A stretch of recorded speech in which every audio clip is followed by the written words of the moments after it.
देखिए आपके जो लेक्चर्स हैं मैं इस प्लेलिस्ट में डालना मैंने शुरू करा है। यूट्यूब खोल करके आप इस हैंडल को सर्च करिएगा, ठीक है।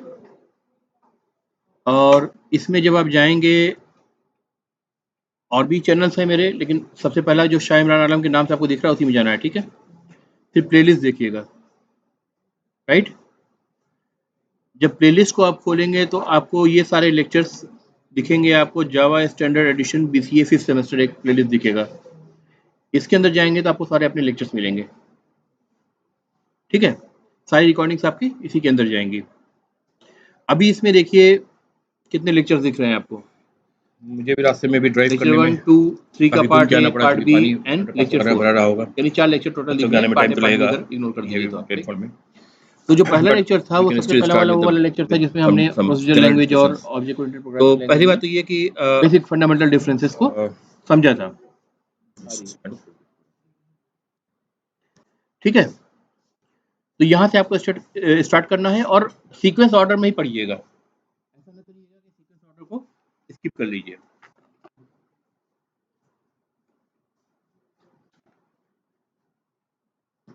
आप ही के बैच का किसी और सेक्शन में मैंने लेक्चर 2 लिया, जिसमें पहले में जैसे आपसे डिस्कस कर रहा था कि प्रोसीजरल लैंग्वेज में और ऑब्जेक्ट ओरिएंटेड प्रोग्रामिंग लैंग्वेज में क्या डिफरेंस है, basically the top down and the bottom up approach, right. तो उसमें हमने एक एग्जांपल लिया हॉस्पिटल के अपॉइंटमेंट मैनेजमेंट सिस्टम का, ठीक है। कि हॉस्पिटल में जैसे आप जाते हैं तो आप अपॉइंटमेंट लेते हैं ना जाने से पहले, तो उस पूरे सिस्टम को ऑटोमेट करने के लिए एक सॉफ्टवेयर अगर हम बनाएंगे तो उसमें किस तरह से बनाएंगे, from the perspective of object oriented programming. तो कैसे हम ऑब्जेक्ट्स का सिलेक्शन करेंगे, कैसे हम फील्ड्स का सिलेक्शन करेंगे। It's a kind of a low level design. वो जो डिस्कशन है ये लेक्चर 2 में है, तो आप कह सकते हैं लेक्चर 1 का एक तरह से एक्सटेंशन है, ठीक है, ठीक है भाई। लेक्चर 3 जो है वो बेसिकली इंस्टॉलेशन है जावा डेवलपमेंट किट का और इक्लिप्स IDE का। आप एक टैबलेट पे खोल लीजिएगा और साथ में इंस्टॉलेशन करते जाइएगा, सब चीज़ आपको क्लियर रहेगी, ठीक है। पार्ट ए पार्ट बी दोनों इंस्टॉलेशन का ही पार्ट है, ठीक है। और लेक्चर 4 जो है उसमें एक छोटा सा जावा प्रोग्राम इक्लिप्स IDE पे रन करके हमने दिखाया है, ठीक है। तो अब आप सोच रहे होंगे भाई इतने सारे लेक्चर आपके सेशन में तो कवर नहीं हुए हैं, फिर मैं क्यों आपको दिखा रहा हूँ। बेसिकली क्विकली आपको नेक्स्ट वीक में लैब में भी इंट्रोड्यूस करना है, राइट। तो एटलीस्ट बेसिक अंडरस्टैंडिंग होनी चाहिए। और ये सारी चीज़ें जो जो भी लेक्चर्स हुए हैं सारे एक दूसरे से बहुत टाइड अप नहीं है ना। तो ऐसा नहीं है कि अगर आप बीच से भी उठा के पढ़ने लगे तो आपको समझ में ना आए, ऐसा नहीं है, समझ में आएगा। इंस्टॉलेशन का अगर आप लेक्चर उठा के देखेंगे तो उसको प्रीवियस किसी लेक्चर से उस पर डिपेंडेंसी नहीं है, उसमें आपको इंस्टॉलेशन करके दिखाया है बेसिकली मैंने, ठीक है। किस जगह से जाके आपको कौन सा सॉफ्टवेयर मिलेगा, कैसे इंस्टॉल करना है, राइट, ठीक है। तो नेक्स्ट मंडे से जब आप आएंगे तो आई विल एक्सपेक्ट कि आप ये सारे लेक्चर्स और आज का लेक्चर जो मैं डालूंगा उसको एक बार पढ़ करके आए, ताकि क्विकली आप लोग ऑन बोर्ड हो जाए लैब के लिए भी, ठीक है।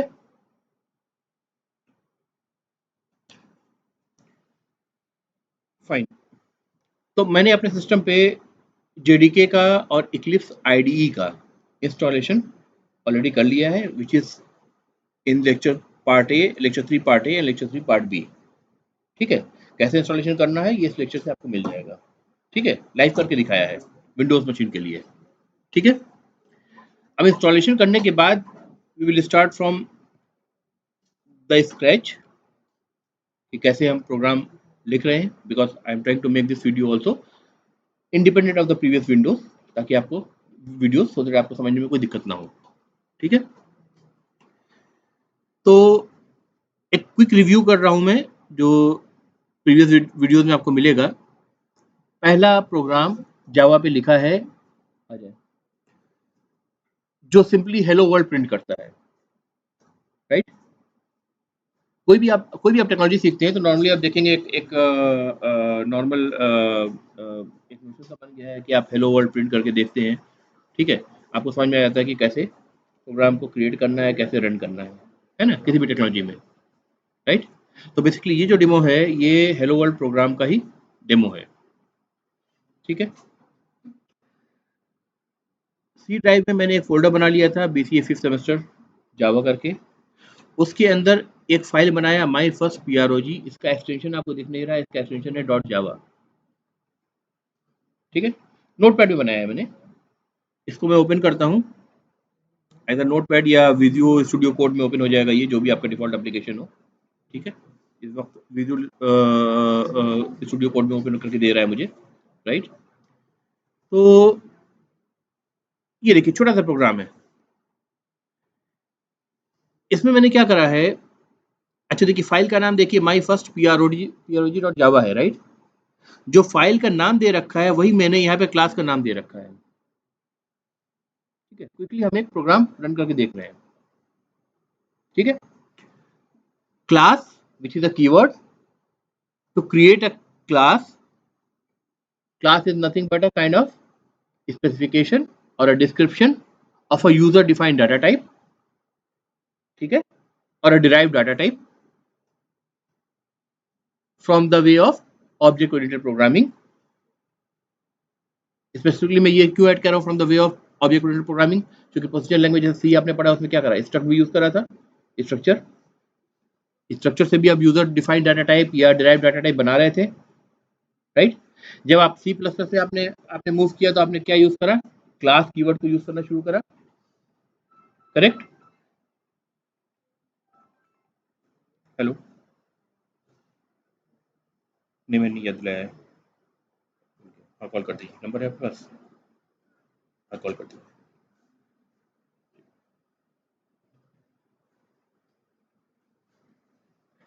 गैस, ठीक है, आपने सबसे पहले कीवर्ड लिखा क्लास और फिर क्लास का नाम लिखा, और इंटेंशनली मैंने क्या करा है, क्लास का नाम वही रखा है जो कि फाइल का नाम है, माई first PROG except for the .java extension, ठीक है। उसके अंदर ये एक मेन मेथड लिखा है मैंने, मेन मेथड पहचानते हैं सभी, क्या करता है, प्रोग्राम का फर्स्ट एंट्री पॉइंट होता है, राइट।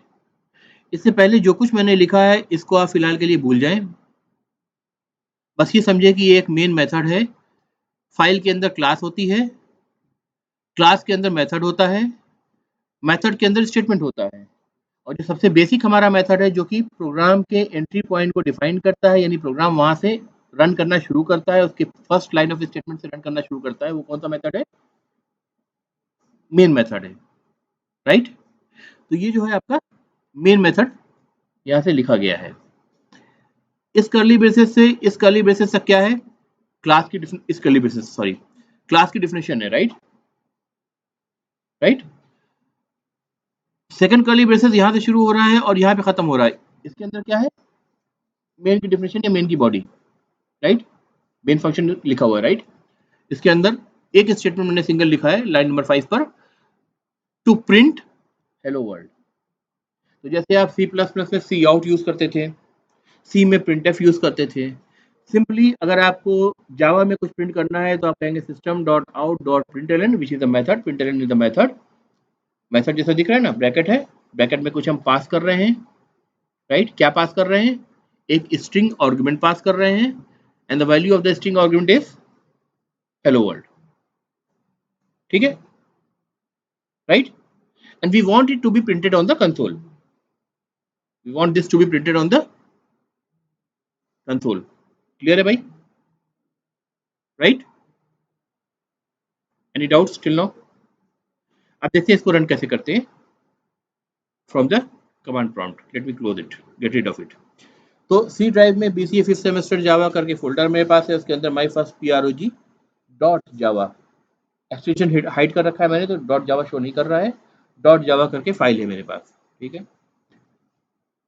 JDK ऑलरेडी इंस्टॉल हो चुका है, ID ऑलरेडी इंस्टॉल हो चुका है, फिलहाल मैं ID को यूज नहीं कर रहा हूँ, सिर्फ JDK टूलकिट को यूज कर रहा हूँ, यानी अभी जो कुछ मैं करूंगा वो कंसोल पे ही करूंगा, ठीक है। तो let me use open the console command prompt को आप ओपन करेंगे, ऐसे हो जाएगा ओपन, राइट। CD बैकस्लैश, ये क्या करेगा, कहां पर डायरेक्टरी चेंज करेगा, कहां पर, रूट डायरेक्टरी में। रूट का मतलब सबसे पहली वाली डायरेक्टरी, रूट उसको एक जनरल टर्म है, लाइनक्स में आप करेंगे या तो डॉलर सिंबल बन के आएगा या फिर हैश सिंबल बन के आएगा। सुपर जो आपका यूजर होता है उसके लिए हैश सिंबल बन के आता है, अदरवाइज जनरल यूजर जो होता है उसका उसके लिए डॉलर सिंबल बन के आता है। यहाँ पे सी ड्राइव पे आ जाएगा वो, राइट। सी ड्राइव के अंदर वो फोल्डर था, फोल्डर का नाम क्या था, BCA फिफ्थ सेम जावा, राइट। तो इस फोल्डर के अंदर जाना है हमें, क्योंकि प्रोग्राम जो हमने लिख के रखा है इसके अंदर लिख के रखा है हमने, ठीक है।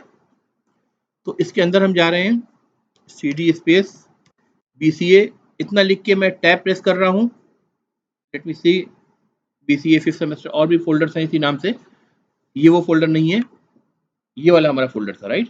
टैब प्रेस करते जाएंगे तो BCA के बाद जितने भी नाम है वो सारे आते जाएंगे बारी बारी से, राइट। जो मेरा मेरा जो मुझे चाहिए वो मुझे मिल गया, तो उस पर मैं इंटर कर दूंगा। इस फोल्डर के अंदर मैं आ गया। CD is for change directory, right, the basic command. Now let me see the directory by the dir command. Linux या यूनिक्स पे क्या कमांड यूज करेंगे आप, ls कमांड, राइट। ls का फुल फॉर्म क्या होता है, लिस्ट।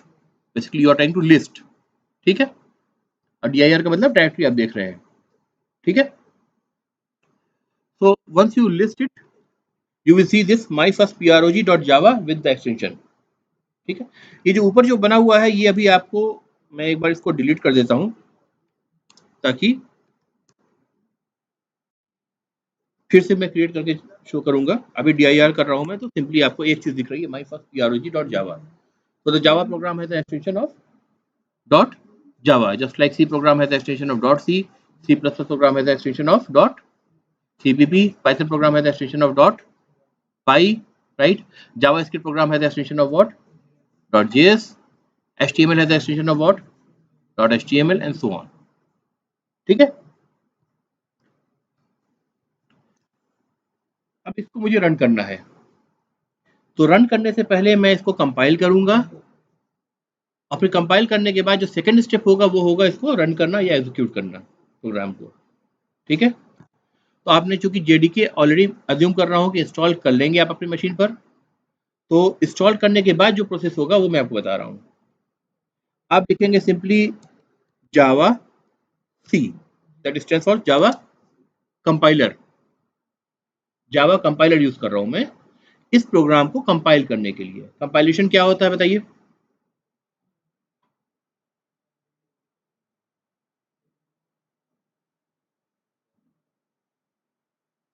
तेज बोलो बेटा। नहीं, बाइनरी एक्जीक्यूटेबल में कन्वर्ट करना, ठीक है। रन करना और कंपाइल करना दो स्टेप्स हैं।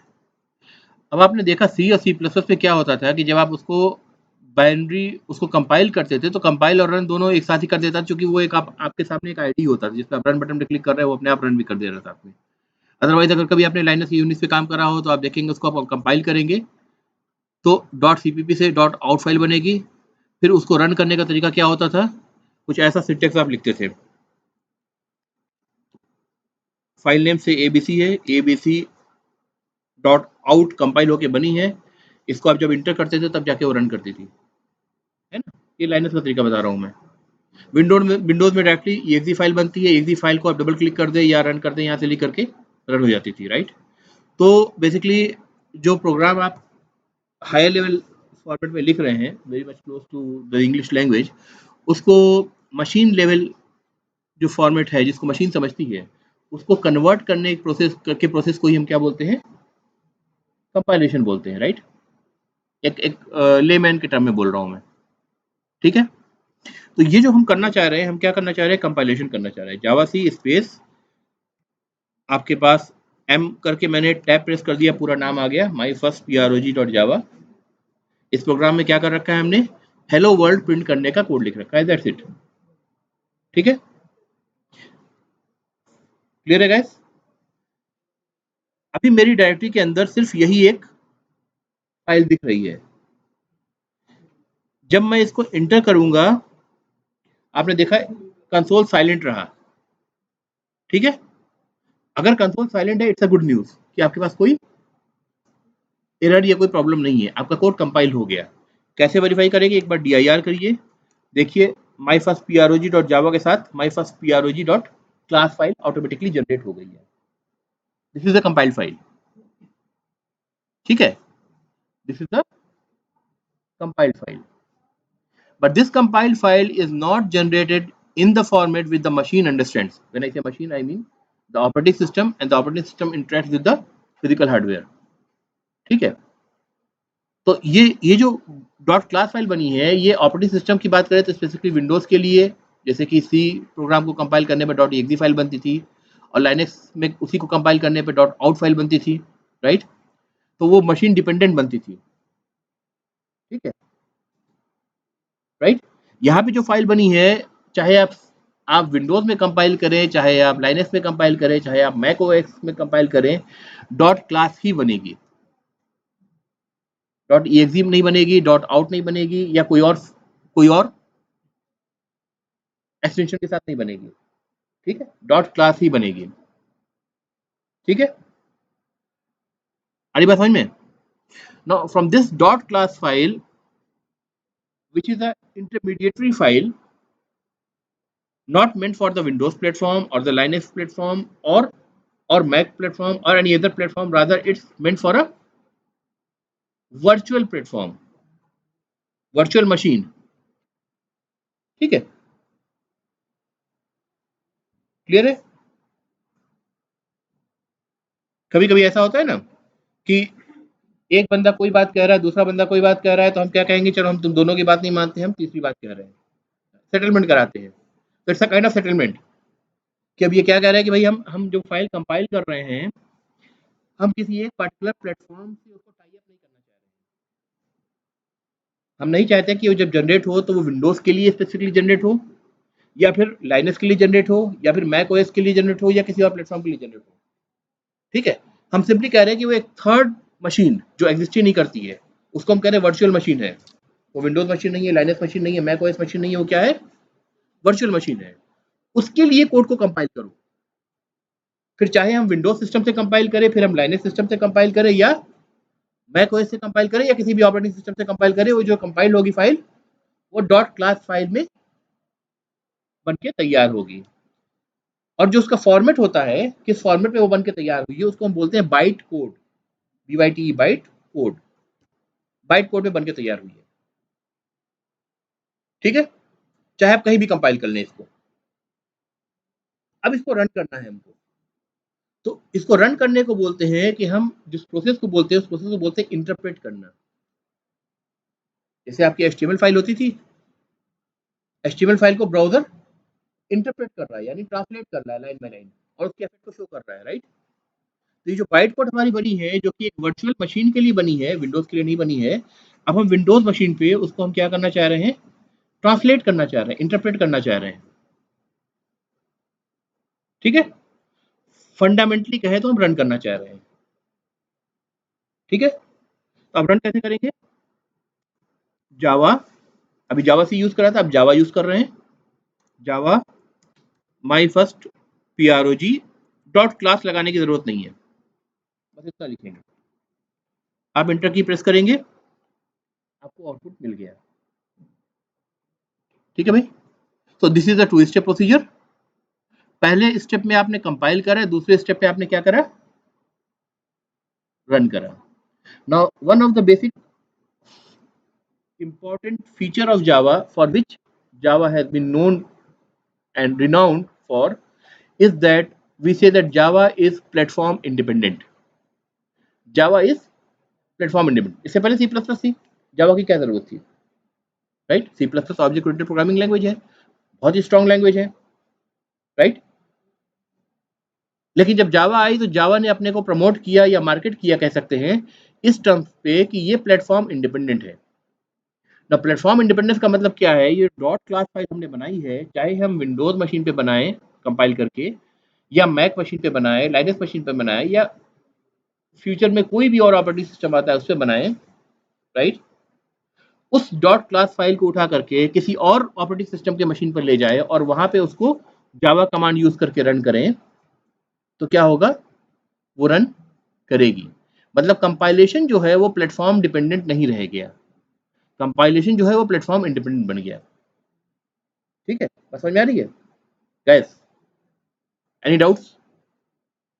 तो सिंपली हम कहते हैं कि क्या करते हैं हम कि इस तरह की बहुत सारी क्लासेस किसी एक एप्लीकेशन की स्पेसिफिक है, उसको एक एक आर्काइव में, जैसे जिप फाइल एक आर्काइव होती है ना, वैसी इसकी एक डॉट जार नाम की एक आर्काइव फाइल बनती है। उसमें आपने जिप करा, उसको उठा करके आपने किसी और डेवलपर को दिया, वो किसी भी ऑपरेटिंग सिस्टम के मशीन पर ले जा करके उसको अपने प्रोजेक्ट में ऐड करके यूज कर सकता है। उसको सोर्स कोड की भी जरूरत नहीं है। ठीक है, तो this is what we call as the platform independence of Java. इससे फायदा क्या हुआ? फायदा ये होता है कि जब भी आप प्रोग्राम को कंपाइल करते हैं तो कंपाइल करने के बाद अगर उसमें कोई चेंजेस होता है, ठीक है, और आपको दूसरे मशीन पे आप काम कर रहे हैं, राइट, प्लेटफॉर्म में आपने चेंज करा, कोड को आप कोड करा आपने, तो जाहिर सी बात है वहां पे दोबारा से आपको कंपाइल करना पड़ेगा। अगर सी प्लस प्लस का प्रोग्राम होता तो विंडोज मशीन पे .exe फाइल बनती, वो .exe फाइल कहाँ चलेगी? लाइनक्स पे तो चलेगी नहीं, वो तो विंडोज मशीन पे ही चलेगी, है ना। तो वहां ले जा करके सोर्स कोड को ले जाके आपको दोबारा कंपाइल करना पड़ेगा। या मैं कह रहा हूँ, मैं सोर्स कोड से मुझे मतलब ही नहीं है, एक बार डॉट क्लास फाइल बन गई, डॉट क्लास फाइल को मैं डेवलपर को दे दूंगा, वो यहाँ करके अपनी लैब प्रोजेक्ट की लाइब्रेरी में ऐड करके उसको यूज कर सकता है, राइट। ठीक है, एक तो इस बर्डन से आप बच रहे हैं। दूसरा आपको फायदा क्या होगा? अगर आपको दोबारा से कंपाइल करना पड़ता, जैसे कि सी प्लस प्लस के प्रोग्राम को कंपाइल करना पड़ेगा दूसरे ऑपरेटिंग सिस्टम पर जाने के बाद, from one operating system to other operating system जब आप माइग्रेट करेंगे, तो उस कंडीशन में जो कोड होगा उसमें भी चेंजेस पॉसिबल हैं, राइट, क्योंकि बहुत सारे कोड ऐसे होते हैं जो मशीन की ऑपरेटिंग सिस्टम की लाइब्रेरीज को यूज करते हैं। तो जब कंपाइल आप कोड को करेंगे तो पूरे के पूरे वो टेस्ट साइकिल से गुजरेगा, और जब ह्यूज कोड बेस होता है तो टेस्ट साइकिल से पास करना it's a very time consuming operation. उसमें काफ़ी रिसोर्सेज आपके लगते हैं, ह्यूमन रिसोर्सेज लगते हैं बेसिकली। ठीक है, तो इस लिहाज से जब जावा इंट्रोड्यूस हुआ और जावा इस फीचर पे इंट्रोड्यूस हुआ, तो that was a very important thing in the market. ठीक है, so the first feature that we have learned about Java is platform independent।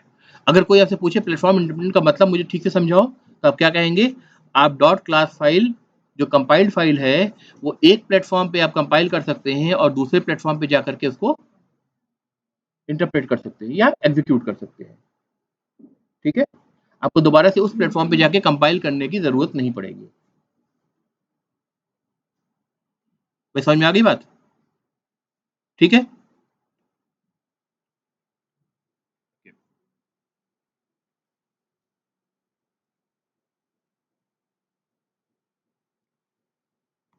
let me open this file again in, say, notepad or wordpad। इतना सा code हमारा है, इस code में कोई doubt?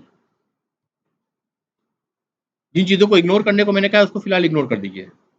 मैंने आपसे ये कहा है कि पब्लिक स्टैटिक ये सारी चीज़ें जो है इग्नोर कर दीजिए, तो फिलहाल इग्नोर कर दीजिए। ठीक है,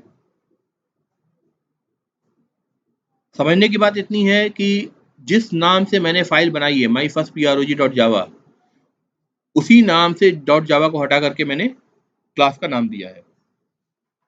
ठीक है, एक नोट करने वाली पॉइंट हो गई। दूसरा पॉइंट क्या हो गया?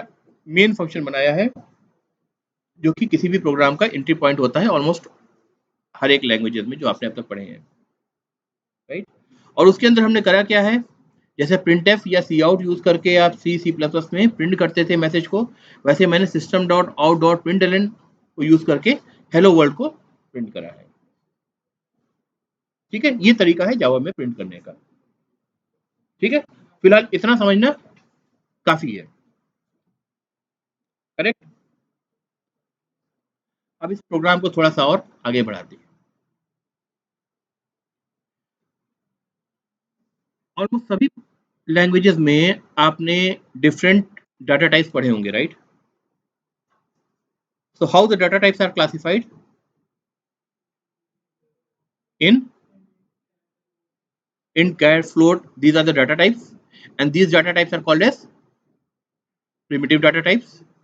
So basically the classification is based on two types. Yes. One is primitive, the other is non primitive का मतलब यूजर डिफाइंड और डिराइव डाटा टाइप, यही होता है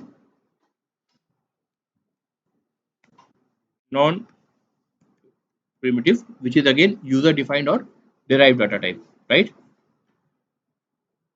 जावा में हम सिंगल लाइन कमेंट ऐसे देते हैं, ठीक है, सिंगल लाइन कमेंट दो स्लैशेस से देते हैं। तो प्रिमिटिव टाइप की अगर हम बात करें तो प्रिमिटिव टाइप में क्या क्या होता है, इंट, एक बार बताते जाइए, इंट होता है और कैर होता है और फ्लोट होता है और बताएं, डबल होता है और बताएं, लॉन्ग होता है और बताएं, स्ट्रिंग इज नॉट प्रिमिटिव और बताएं,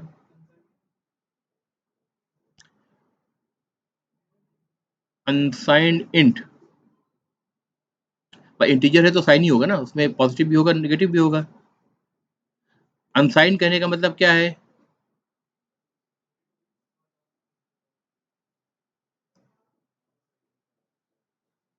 कुछ कुछ लैंग्वेजेस प्रोवाइड करती हैं, दैट इज ट्रू, ठीक है। अच्छा, साइन अनसाइन का मतलब क्या होता है,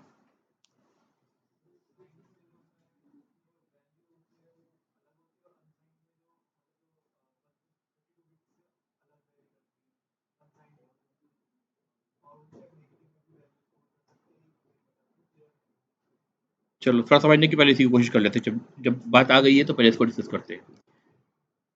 कुछ और डाटा टाइप बता रहा हूँ, बाइट,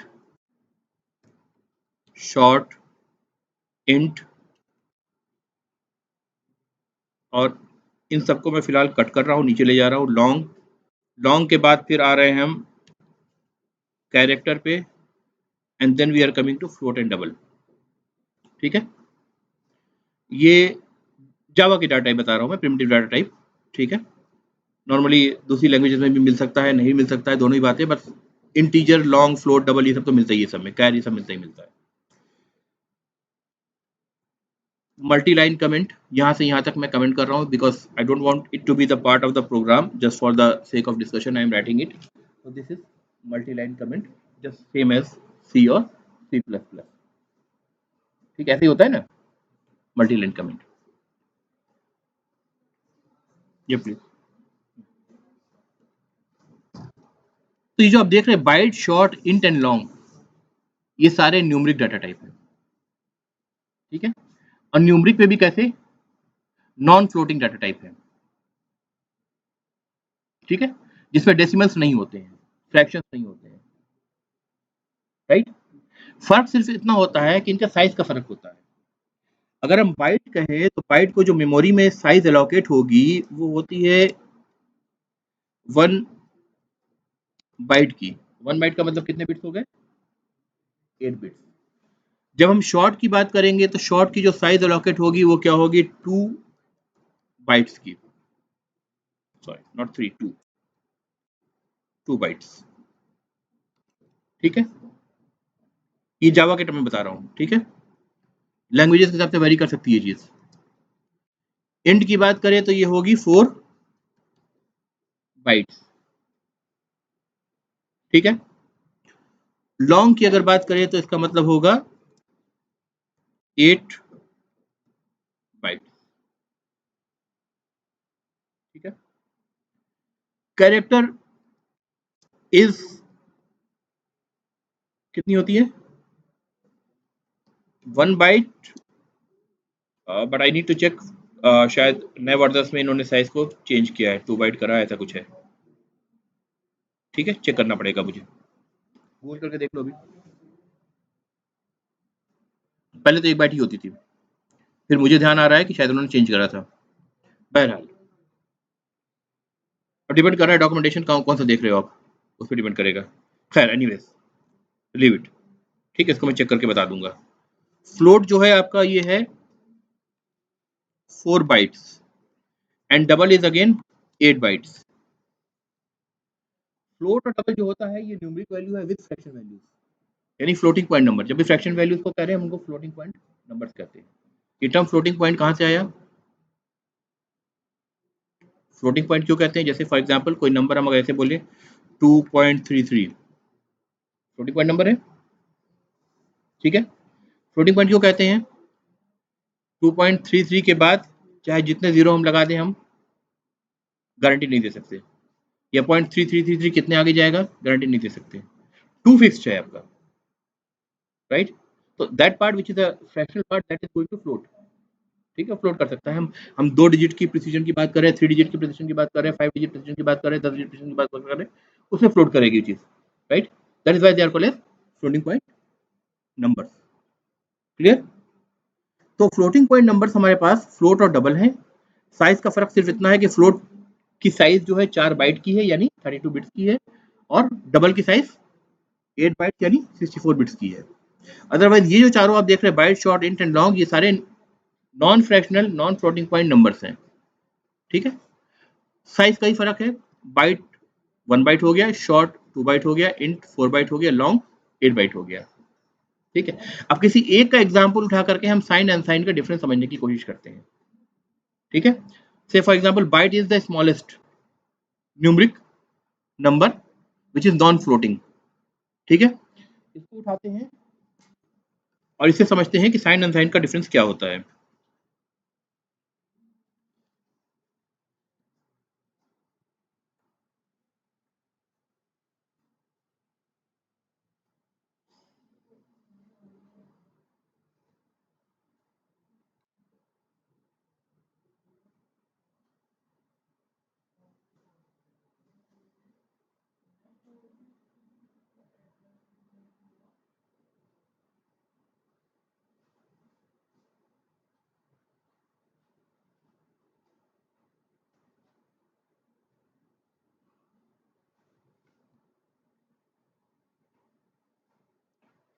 वन बाइट की अगर बात करें, जो कि बाइट डाटा टाइप की साइज है, तो इसका मतलब क्या हुआ? 8 बिट्स। 8 बिट्स का मतलब क्या हुआ? ऐसे अगर हम बक्से बनाएं, 1 2 3 4 5 6 7, 7 लाइन खींची है मैंने। खाने कितने बने हैं? 1 2 3 4 5 6 7 8, 8 बने, 8 बक्से बने हैं, राइट। 8 बिट्स, एक बक्सा हर एक बिट के लिए, ठीक है। और हर एक बिट में क्या वैल्यू हम डाल सकते हैं? आइदर 0 और 1, इससे ज्यादा कुछ नहीं डाल सकते हैं, राइट। तो जब हम कहते हैं कि ये डाटा टाइप साइंड है, तो इसका मतलब एक जो बिट है वो साइन को स्टोर करने के लिए रिजर्व हो गई। अब वैल्यू को स्टोर सिर्फ 7 बिट ही करेगी, ये वैल्यू को स्टोर करेगी, और ये जो चीज है ये साइन को स्टोर करेगी, ठीक है। अगर हम कहें कि 0 का मतलब पॉजिटिव है और 1 का मतलब निगेटिव है, तो अगर इस पार्टिकुलर बिट में जो इंफॉर्मेशन है वो 0 है तो इसका मतलब निगेटिव नंबर है, और अगर 1 है तो इसका मतलब पॉजिटिव नंबर है। लेट्स जस्ट अज्यूम, ठीक है, क्लियर है। अब इंफॉर्मेशन के लिए कितनी जगह बची? 7 बची। हर एक बिट में क्या वैल्यू जाएगी? आइदर 0 और 1।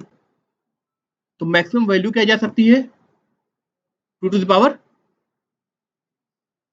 हर हर बिट में 2 वैल्यू तो जा रही है, तो 2 टू पावर 7, 7 बक्से हैं, 2 to the power 7 is the maximum value, right.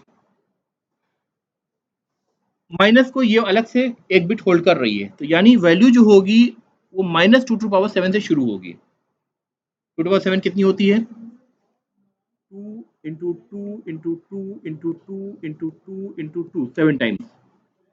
2 to the 4, 4 to the 8, 16, 32, 128. This is equal to 128. So minus 128. Minus 128 से वैल्यू आपकी शुरू हो रही है, और ये कहां तक जाएगी?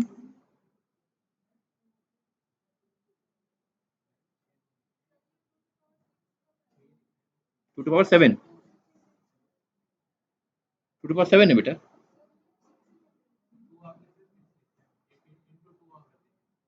अच्छा 6 बार लिखा है मैंने गलती से। कितना हुआ?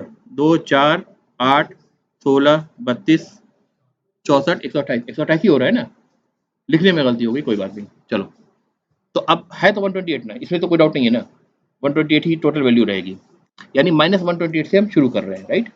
अब कहाँ तक जाएंगे, +128 तक, बीच में कहीं पर 0 भी आता है, +127 तक जाएंगे, या अगर पावर के टर्म में बात करें तो -2⁷ 2 +2⁷ -1 वैल्यू तक जाएंगे। ये तो 127 हुई, 128 -1 127 हुई, क्लियर है, राइट। तो जब आप साइंड या अनसाइंड वैल्यू की बात करते हैं तो इसका फिर आप कहेंगे कि अगर साइंड है तो वो क्या करेगा, ये एक बिट जो है साइन को स्टोर करने में जाएगा। अगर आप कैरेक्टर को 1 बाइट का मान के चल रहे हैं तो इसका मतलब कैरेक्टर में कितनी वैल्यू आप स्टोर कर सकते हैं, 2⁸ वैल्यू स्टोर कर सकते हैं, क्योंकि वो बिट भी आप यूज कर रहे हैं वैल्यू को स्टोर करने में। कैरेक्टर साइन या अनसाइन नहीं होता है, राइट। उसमें आप ये नहीं कह सकते कि पॉजिटिव कैरेक्टर या नेगेटिव कैरेक्टर नहीं कह सकते, वो अनसाइंड ही होता है, राइट। तो 2⁸ value that is 256 character. S की वैल्यूज कितनी होती हैं, 0 टू, जो रेंज होती है लिस्ट आपको भी एस की वैल्यूज को देखे पूरी की पूरी 1 बाइट के अंदर आ जाएंगी, वो सॉरी 258 तक जाएंगी, राइट। 250 256 सॉरी 256 128 into 2 256 होगा, राइट, फाइन। यानी 0 से अगर काउंट करें तो 0 से 255 तक जो एस की वैल्यूज आपकी होती है 0 to 255 तक होती है, राइट। क्लियर हो गया यहाँ पर। तो सिमिलरली अगर आप इंटीजर का कहें क्या साइज होगी, इंटीजर कितने कितने बाइट का होता है, 4 बाइट का, कितने बिट्स का होगा, है 32, राइट, 32। तो क्या रेंज होगी बताओ, पावर के टर्म में बताओ, इंटीजर की जो रेंज होगी वो 2⁻31। क्यों 31 ले रहे हैं हम, साइंड है तो एक बिट जो हो गई वो साइन को स्टोर करने में चली गई। -2⁻31 से शुरू करेंगे कहां तक, +2⁻31 -1 इस वैल्यू तक जाएगी। अब इसकी रेंज 127 से बहुत ज्यादा बढ़ गई, अगर बाइट में 127 से ज्यादा वैल्यू डालेंगे तो क्या होगा, रोटेट होके वापस -128 पे चली जाएगी। ये जावा का बिहेवियर है, अदरवाइज कौन सी लैंग्वेज कैसे बिहेव करती है वो डिपेंड करेगा उसके कोडिंग पर, ठीक है। तो अब आप समझ में आ गया, जितनी साइज बड़ी हो रही है उसमें आप वैल्यूज की रेंज को बढ़ा सकते हैं आप, ठीक है।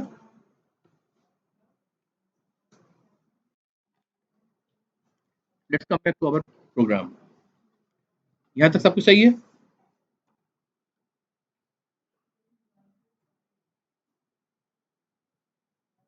अगर हमें प्रिमिटिव से for example integer which is a primitive data type, इसके कलेक्शन को डिस्क्राइब करना है तो कैसे करेंगे,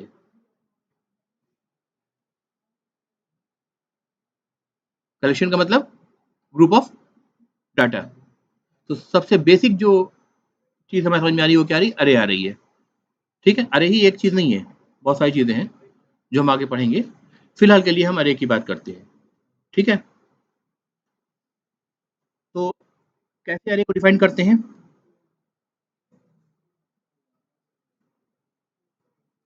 इंटीजर अरे डिफाइन करना चाह रहा हूं मैं, इंट, फिर क्या करूं, वेरिएबल का नाम अगर दे दूंगा तो इंट एक्स, तो एक्स क्या होगा, इंटीजर टाइप का होगा, स्क्वायर ब्रैकेट लगाऊंगा तब तो वो इंडिकेट करेगा कि ये अरे है, राइट। नाम दे दिया मैंने से for example int ARR, in type का अरे, नाम रिफ्लेक्ट कर रहा है कि ये इंटीजर टाइप का अरे है, ठीक है, करेक्ट, इज इक्वल टू से फॉर एग्जांपल मैं जहां पे इसको डिक्लेयर कर रहा हूं वहीं पे इनिशियलाइज भी करना चाह रहा हूं, तो कैसे करते थे हम सी प्लस प्लस में, कर्ली ब्रेसेस ऐसे करते थे ना, 1, 2, 3, 4, 5, 6, 7, 8, 9, 10 फॉर एग्जाम्पल। ये सारी वैल्यूज हमने दी, कर्ली ब्रेसेस क्लोज कर दिया, सेमी कॉलन से टर्मिनेट कर दिया। आपको एक अरे बन के तैयार है जिसके अंदर 1 से लेकर के 10 तक की वैल्यूज हैं, इनिशियलाइज हो गई। सही है। इंट ARR है, नाम ही मैंने ऐसा दिया है जिससे समझ में आया कि भाई किसका अरे है। अगर मुझे फ्लोट का अरे बनाना है, मैं क्या बोलूंगा, फ्लोट ARR फॉर एग्जाम्पल, या उसको आप पूरा नाम देना चाहें पूरा कह दीजिए, इंट अरे। नाम थोड़ा वर्बोस होना चाहिए, चाहे आप क्लास का नाम दे रहे हैं, चाहे मेथड का नाम दे रहे हैं, या फिर फील्ड का नाम दे रहे हैं, तो उसे समझ में आया कि ये क्या क्या करता है, तो ये इंटीजर अरे है। ठीक है, करेक्ट।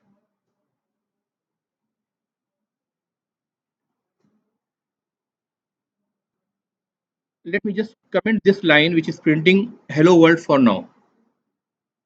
ठीक है, ये अभी मुझे नहीं चाहिए, हम थोड़ा सा काम को आगे बढ़ा रहे हैं।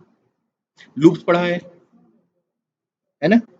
अब मुझे ये सारे वैल्यूज जो इंट ARR, इंट अरे में, सॉरी इंट अरे हमने नाम चेंज कर दिया, इंट अरे में स्टोर्ड है, इसको सबको हमें प्रिंट करना है 1 बाय 1।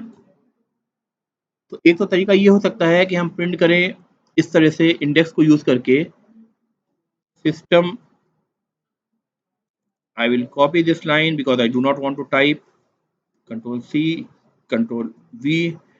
इसके अंदर हम क्या दें, मान लीजिए पहला एलिमेंट हमको प्रिंट करना है, इस अरे का पहला एलिमेंट क्या है, वैल्यू क्या है उसकी, 1 है, राइट। पहले एलिमेंट की वैल्यू 1 है, वैल्यू वैल्यू 1 है, इंडेक्स 0 है। ठीक है, इंडेक्स 0 है, तो मुझे इंडेक्स से मैं वैल्यू को प्रिंट करूंगा, कैसे करूं, इंट ARRAY,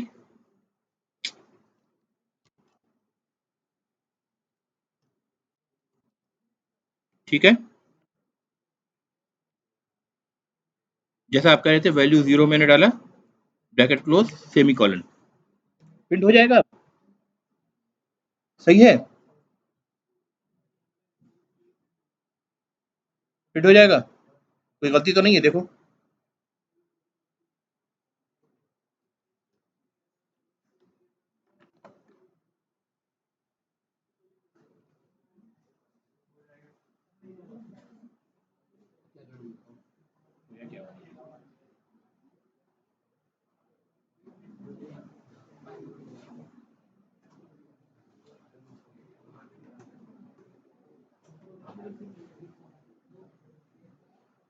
ऐसे कंपाइल करके देखने तो पता चल जाएगा।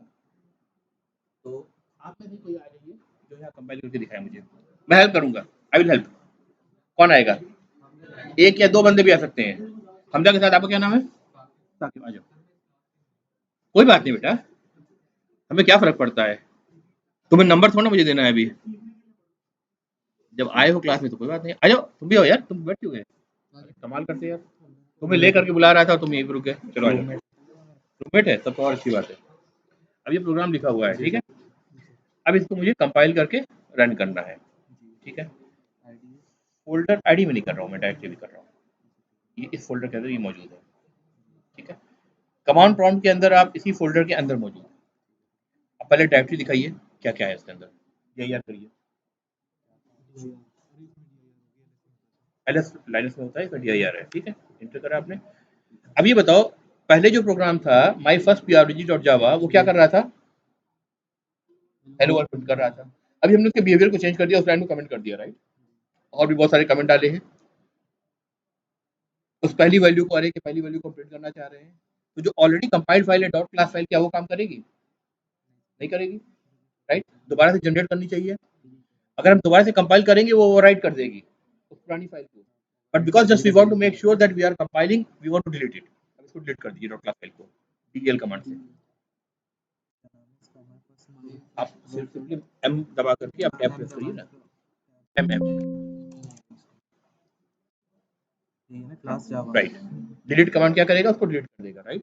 अब DIR देखिए, डायरेक्टरी देखिए, फाइल गई, जावा फाइल मौजूद है, राइट। अब इसको कंपाइल करिए, जावा कंपाइलर, जावा सी, ऐसे याद रहेगा, साथ ही रहेगा पूरा एक कमांड है। जावा सी स्पेस एम दबा के टैप प्रेस कर दो, अपने आप आ जाएगी आराम से जावा सी। उसके बाद क्या है, फाइल नेम डॉट जावा है, इंटर करो। कुछ एरर मैसेज आया? नहीं सर। ठीक है, यानी कंपाइल हो गई। कैसे पता चलेगा कंपाइल हो गई? मैसेज नहीं आया तो एक बार हो गई, लेकिन एक बार डीआईआर करके देख लो फाइल बनी है कि नहीं बनी है। डायरेक्टरी देख लीजिए पर, आ गई है फाइल, डॉट क्लास फाइल आ गई है, राइट। अब इसको रन करिए, जावा स्पेस जावा सी क्या है, कंपाइलर है, जावा इंटरप्रेटर है, ठीक है। डॉट क्लास हटा देंगे, अगर आप डॉट क्लास लेंगे तो आपको ये एरर दिखेगी। देखिए अगर गलती से आप डॉट क्लास लगा के अगर रन करने की कोशिश करेंगे तो आपको एरर मिलेगी। कमेंट कर दिया था पर वो तो क्या फाइल सेव नहीं की थी हमने? सेव कर लो, दोबारा से कंपाइल कर लो।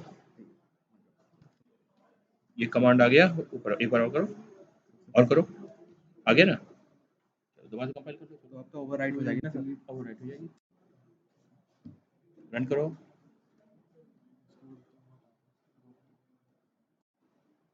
पहली वैल्यू प्रिंट हो रही है। अब दूसरी वैल्यू भी मुझे प्रिंट करनी है, अब कैसे प्रिंट करूं? इंडेक्स चेंज कर देंगे भाई। अब तक हमने जो प्रोग्राम लिखा था वो लिखा था कि भाई जीरो इंडेक्स लगा के पहली वैल्यू को प्रिंट करा था। इसी को मैं चाहूँ तो कॉपी करके 10 बार प्रिंट कर दूं और हर बार मैं टाइप कर दूं और हर बार क्या करूं, जीरो से इंडेक्स को 1 2 3 4 कर लूं, right. But this is a very tedious task, ठीक है। आपने बेसिक प्रोग्रामिंग में पढ़ा ही हुआ है। तो उसके लिए हम क्या यूज करते हैं, लूप यूज करते हैं। इस लाइन को मैं फिर से एक बार कमेंट कर दे रहा हूँ। अब इसी काम को हम लूप यूज करके करना चाहते हैं। तो जो C++ और C का सिंटेक्स था वही सिंटेक्स यहाँ भी मौजूद है लूप के लिए। से फॉर एग्जाम्पल फॉर लूप की अगर हम बात करें, कौन लिखेगा? जो आप दोनों बैठ जाओ, किसी और बुलाता हूँ पकड़ के। क्यों सिर्फ रूममेट ही आएंगे क्या? अब इसको मैं फॉर लूप से सारी वैल्यूज को प्रिंट करना चाह रहा हूँ, कौन करेगा बताइए? सेम सिंटेक्स यूज करना है जो C++ के लिए आप यूज करते थे। कुछ गलती होगी तो हेल्प करेंगे, कोई टेंशन नहीं।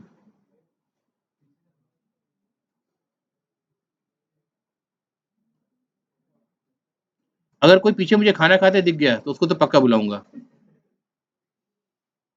कौन आएगा भाई? या तो आप लोग आ जाओ या मैं बुलाऊंगा।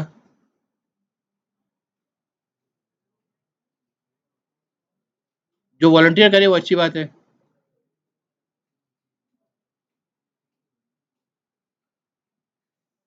एक काम करते हैं, बीच से बुलाते हैं।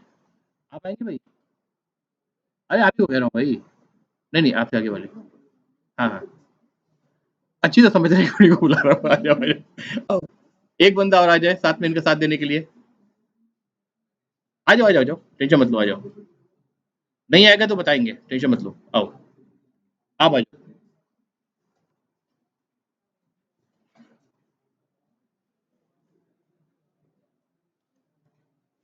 आइए इधर आइए, देखिए करना क्या है आपको। ये अरे है, इसके अंदर ये वैल्यूज है। एक सिंपल सा फॉर लूप चलाना है और इन सारी वैल्यूज को प्रिंट करना है। प्रिंट कैसे करेंगे? System dot out dot println bracket शुरू करेंगे, उसके अंदर इंडेक्स यूज करके आप प्रिंट कर लेंगे, ठीक है। लिख पाएंगे? लिखिए, आइए एक आप करो, आप बताते जाओ, आप टाइप करो। आओ, कीबोर्ड टच करना बहुत जरूरी है बेटा, इधर आओ, टेंशन क्यों ले रहे हो? आप बताओ,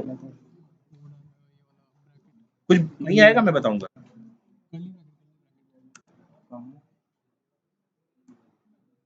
नहीं, कल ही ब्रैकेट कटी बेटा, नॉर्मल ब्रैकेट ही होता है।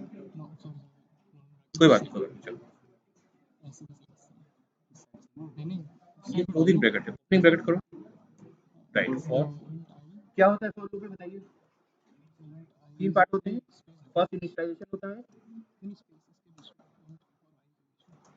इंट डाटा टाइप है, I name of the variable होगा।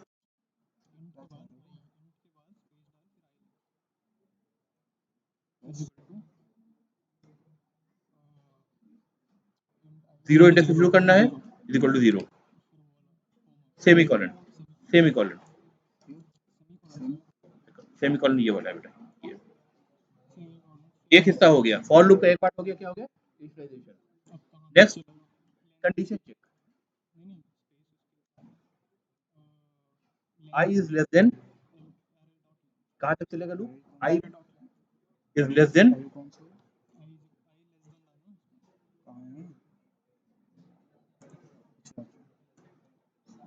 नाम अरे का क्या है, int array, ये ऊपर देखो लिखा हुआ है, वही सेम सेम यूज करोगे जो यहाँ लिखा हुआ है, रेफरेंस वेरिएबल है ना वो, डॉट लेंथ, डॉट लेंथ करने से उसकी लेंथ मिल जाएगी, राइट, यानी i 0 से शुरू करे उसकी लेंथ तक जाए, i की वैल्यू पहले 0 हो, फिर 1 हो, फिर 2 हो, कहाँ तक जाए, अरे की लेंथ तक जाए, और इस इंक्रीमेंटेशन के इस दौरान वो क्या होता जाए, i की वैल्यू इंक्रीमेंट होती जाए बाय 1, ठीक है, i plus plus, bracket close करिए, ठीक है,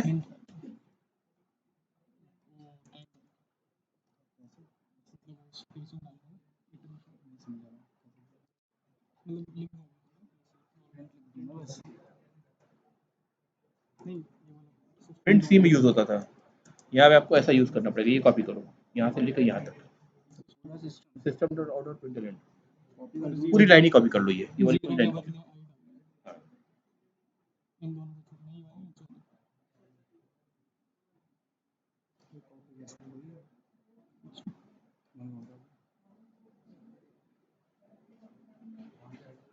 कंट्रोल सी से कॉपी करते बेटा, सिलेक्ट करके कंट्रोल सी से कॉपी करो। अगर यहाँ पे खड़े होकर आप लोग इतना घबराओगे तो इंटरव्यू में क्या करोगे बताओ,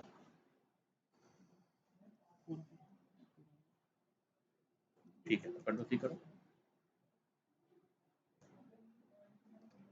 control we, double quotation comment हटा दो, कमेंट जो है डबल स्लैश वो हटा दो, इसके बाद 0 के बदले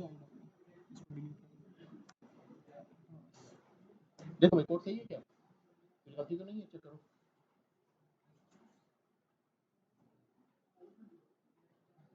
चेक कर लो, ठीक है क्या, सेव करो इसको, कंट्रोल एस,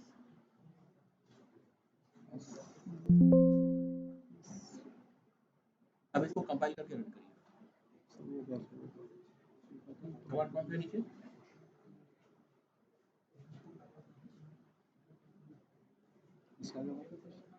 कंपाइल भी कैसे करके हमने देखा था, जावा सी कमांड यूज कर रहे थे, ऊपर लिखा हुआ देखो, Java C space my first priority dot Java, same file में सेव किया है ना, वही चीज रिपीट करिए आप, देखिए जावा सी स्पेस, जावा सी मतलब Java compiler space capital M दबाइए,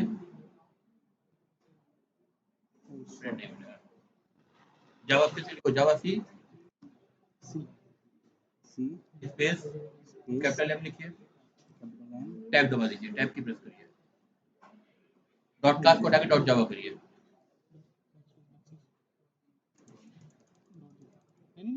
पूरा नहीं हटाना, क्या करना था, डॉट जावा, ये फाइल का नाम है माय फर्स्ट प्रायोरिटी डॉट जावा, इसी फाइल में हमने प्रोग्राम बनाया है अभी, इसको हम कंपाइल कर रहे हैं जावा सी कमांड को यूज करके, ठीक है, अब इंटर करो, कोई एरर आई नहीं आई, यानी कंपाइल हो चुकी होगी, अब इसको रन करना है, तो रन करने के लिए क्या कमांड यूज करेंगे, Java command, Java space my first prog तक ही लिखना है, फिर डॉट क्लास यूज नहीं करना है, माय फर्स्ट प्रोग, नहीं स्पेस नहीं मिला, जैसा नाम फाइल का है उसी के साथ होगा, माई लिख करके टैब दबा दो, अपने आप आ जाएगा वो, वहाँ टैब दबाओ, डॉट क्लास हटा दो, डॉट भी हटाओ, डॉट भी हटाओ, इंटर करो, हिट कर रहा है वैल्यू, ठीक है भाई, चलो जाओ, अब ध्यान से सुनना, ठीक है, आगे से वहाँ क्या नाम है भाई, है नाम, ध्यान से, ठीक है,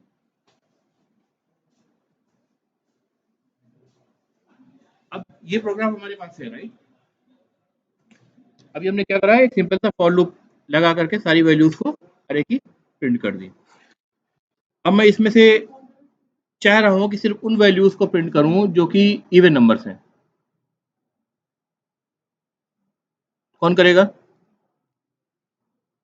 लो मैं कर्ली ब्रेसेस यहाँ से यहाँ तक लगा देता हूँ ताकि इसकी फॉर के बॉडी के अंदर ही आपको कोड लिखना है। अभी तो सारी वैल्यूज प्रिंट कर रहा है ना, मुझे कंडीशन लगा के सिर्फ इतना करना है कि उन वैल्यूज को ही प्रिंट करूं जो कि इवन नंबर है। कंडीशन किससे लगता है? इफ स्टेटमेंट से, राइट? कौन लगाएगा?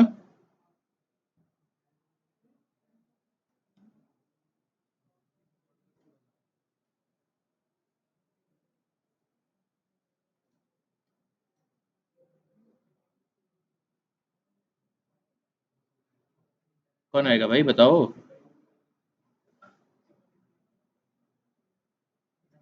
सी किस सेमेस्टर में पढ़ी है आप लोगों ने? यार फर्स्ट सेमेस्टर से पढ़ रहे हो, 2.5 साल हो गए, क्या मजाक कर रहे हो?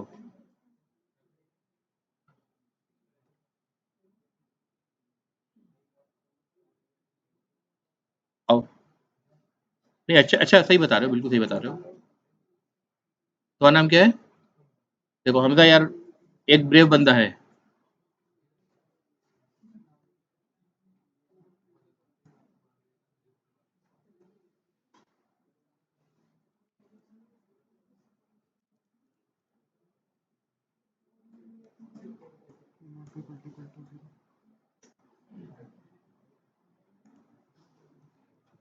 अगर एक लाइन नीचे कर दोगे ना तो शायद ये मतलब सेम लाइन नेक्स्ट लाइन ही होनी चाहिए। नहीं होता इसमें। इंडेंटेशन करनी है, ऐसा इंडेंटेशन करनी है। तो तुमने क्या करा? i percentage 2 is double equal to 0 तुमने चेक किया, क्या मतलब हुआ इसका? इवन है या नहीं। अगर i की वैल्यू 0 से शुरू हो रही है, 1 2 3 चल रही है, उसको आपने 0 से डिवाइड किया, सॉरी 2 से डिवाइड किया। अगर 2 से डिवाइड करने के बाद उसका रिमाइंडर अगर 0 आ रहा है तो क्या होगा? वो नंबर इवन होगा, अदरवाइज नंबर ऑड होगा। चलिए इसको रन कर कंपाइल करके रन कर लीजिए। कंपाइल कर दिए, रन कर दीजिए। क्या हो रहा है? आप एरो की दबाओ, अपने आप आ जाएगा कमांड सारे।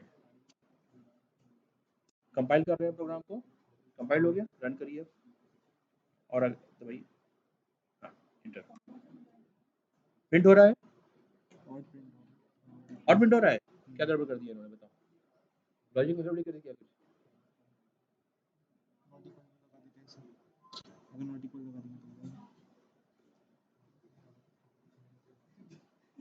I percentage 2 is equal to 0।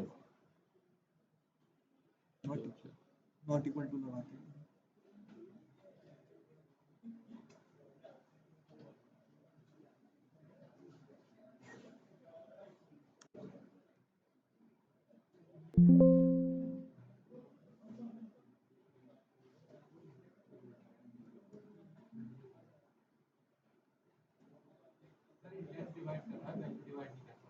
क्या कर रहा है? इंडेक्स इंडेक्स को डिवाइड कर रहे हैं, सही कर रहे हैं, सही पकड़े हैं। करना क्या चाहिए? यहाँ पे सब इंट आर डालना चाहिए। Right, correct.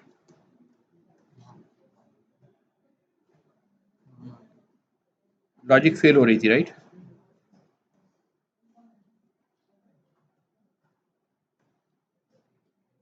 तो इसको 0 ही रहने दें, राइट? अब सही होनी चाहिए, राइट? कंट्रोल एस,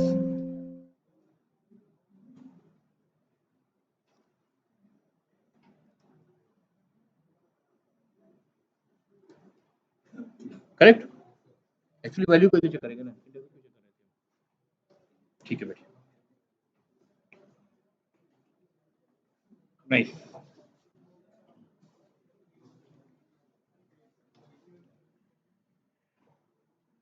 तो यहाँ तक समझ में आ गई बात? अब सबसे पहला काम आप लोग ये करिए भाई, मेहरबानी करके, जो मैं देख रहा हूँ कि आप लोग बेसिक सारी चीज़ें प्रोग्रामिंग की भूल चुके हैं, जा करके लूप्स पढ़िए, इफ एल्स स्टेटमेंट पढ़िए, जो बेसिक फंडामेंटल चीज़ें हैं पहले वो पढ़ करके आइए।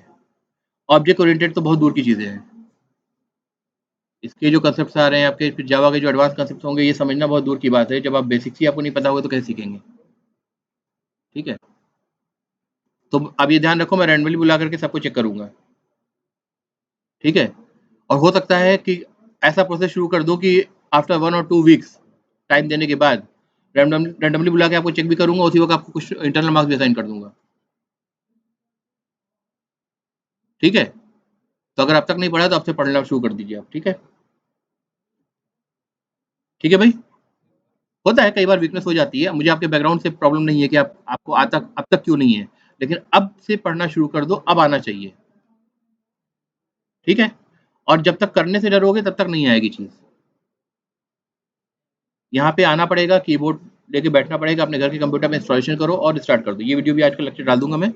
तो अभी इसको मिला करके आपके पूरे पढ़ने के लिए जो स्टडी आपको दे रहा हूं मैं 5 लेक्चर हो जाएंगे। ठीक है, उसको पढ़ करके मंडे से पहले आइएगा। मंडे को आइएगा तो मतलब पढ़ के आइएगा मंडे के बाद जो भी क्लास आपकी होगी। ठीक है, और क्लास में बदमाशी नहीं करनी है।